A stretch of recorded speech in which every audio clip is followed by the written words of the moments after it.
Alam mo, nakakainis, yung nagbabike ka, yung putik at dumi, alikabok, pumupunta sa yung muka at sa yung bibig. Alam mo, merong diskarte dyan. Heto, check nyo.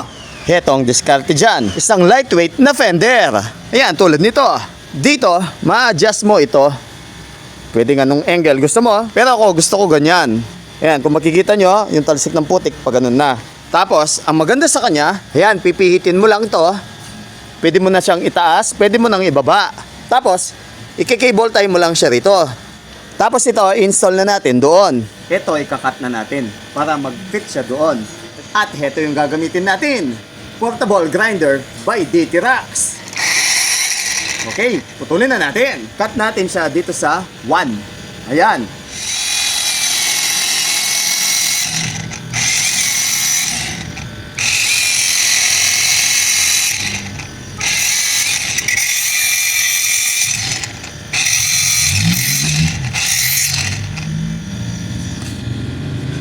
Heto, naputol na natin yung isa.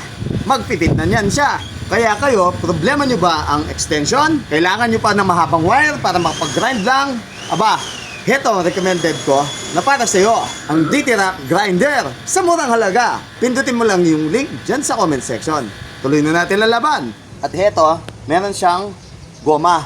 Adhesive siya. Pakpakin natin. Heto siya, dumidikit. Yan, pasensya na kayo, kalakalawang. Hindi kasi ako fashionable pag sa akin yung gamit Ito, ilalagay natin siya rito. Uy, nako, kalakas yung dumikit. Yan. Kailangan sentro-sentro siya. I-install na natin siya. Kukunin mo lang yung tamang sukat. Ako dito ko siya ipepesto Yan, parang ganyan. Ito, na-extend to. Yan, ganyan ang gusto ko. Yan. Hindi ka maputikan kahit pumipidal ka. Install na natin. Let's go! Meron siya libreng cable tie.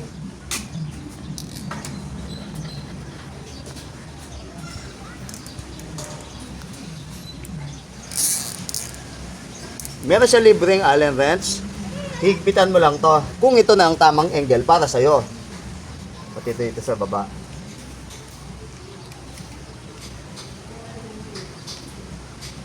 At pagkatapos, higpitan natin to gamit tong plies. Para solido. Ikakat natin dito. Para malinis. Oh, ano? Ayan na. Maganda na ang pagkaka-install. Hindi ka na mapuputikan basta-basta. Kaya kung ako sa inyo, ano pang hinihintay nyo? Meron akong link dyan sa comment section. Para hindi ka na kumain ng putik, buhangin, o ano-ano pa sa daan. Oh, lightweight lang yan. Bye-bye!